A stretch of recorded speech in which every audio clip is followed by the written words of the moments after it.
What did the packet say to the banana? I want to eat bananas!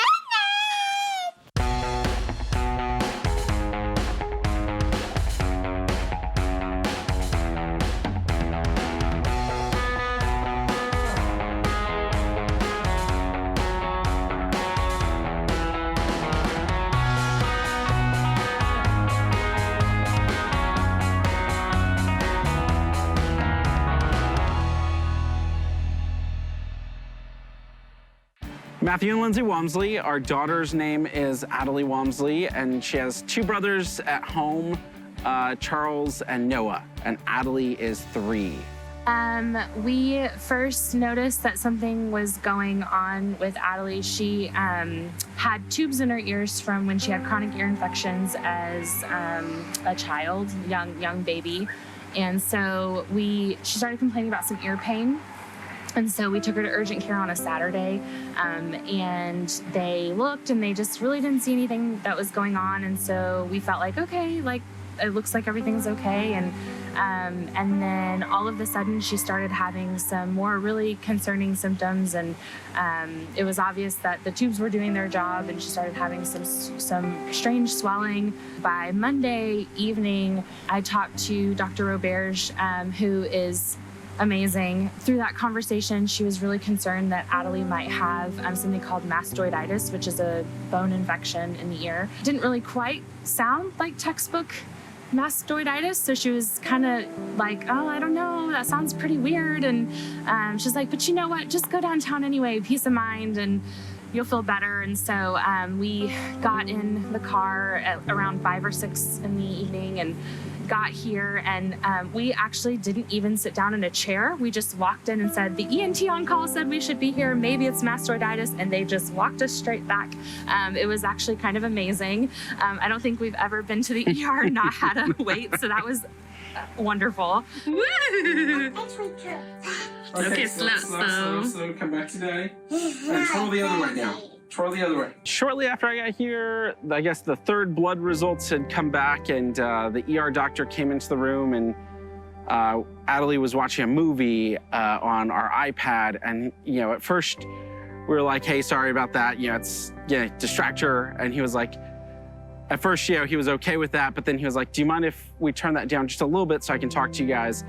And I kind of felt it right then that there was something going on. He said that the blood work had come back and there was some anomalies in the blood cells. He mentioned that we were gonna be moved to the oncology floor. They tried to keep it kind of vague, like, well, she could have some form of bone marrow cancer, or it could be some really terrible infection.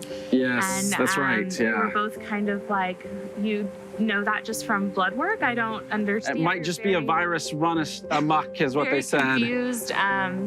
But then Dr. Mohammed actually just showed up at 1 o'clock in the morning. Well, originally they said that we wouldn't see him until the next day after the flow cytometry.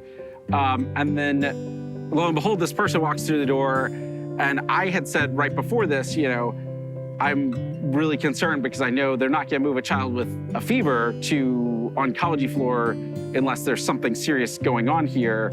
And then that's when Dr. Mohammed walked through the door, and Dr. Mohammed just asked us how honest we wanted him to be with him, how much we wanted him to lay out. And he just kind of said, I know I've seen this before, and, we have to get the flow cytometry to confirm it, but we're looking at leukemia right now. And you can see the small cells in her blood. It was kind of hard. That was kind of hard. I remember having to step out of the room because I felt like I couldn't breathe.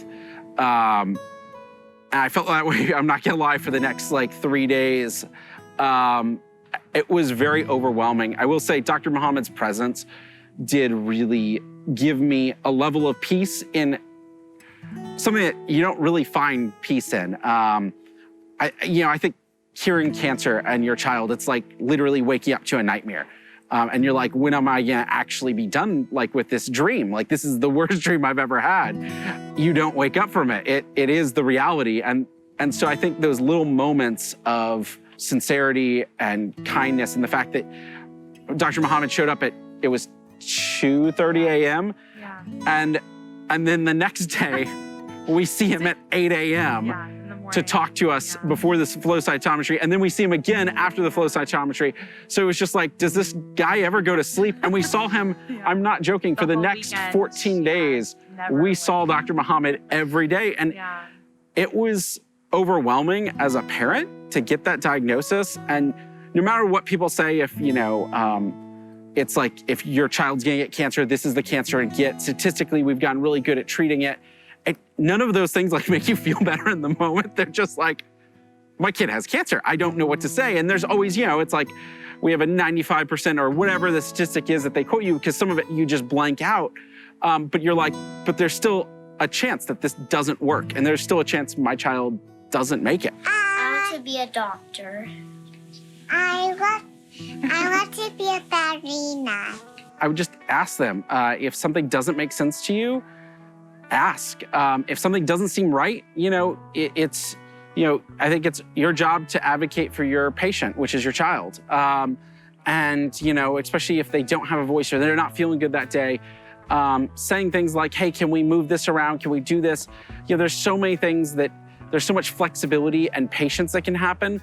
And sometimes there's not. But when it can make a big impact on, the quality of life here for them and for you and for everybody else. So sometimes just asking the questions and getting really good information, because unfortunately, I know a lot of people we've talked to outside of the hospital world, they mean really well, but like, when we told them that our child had cancer, they Googled it, or they, had a friend who had some, mystery answer. And so you'll get a lot of bad information outside the hospital. So when you're here and you can have access to really good information that's, fact-based, research-based, I think it's just really a huge benefit to use that to your advantage. So if you heard about some study and you're not sure about it, ask the doctors. They're more than willing to answer it.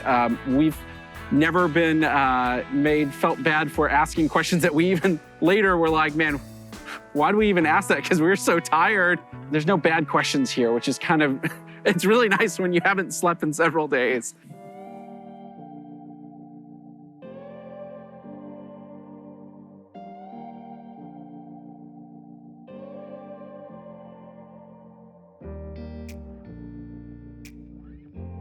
Sparkle, sparkle, sparkle.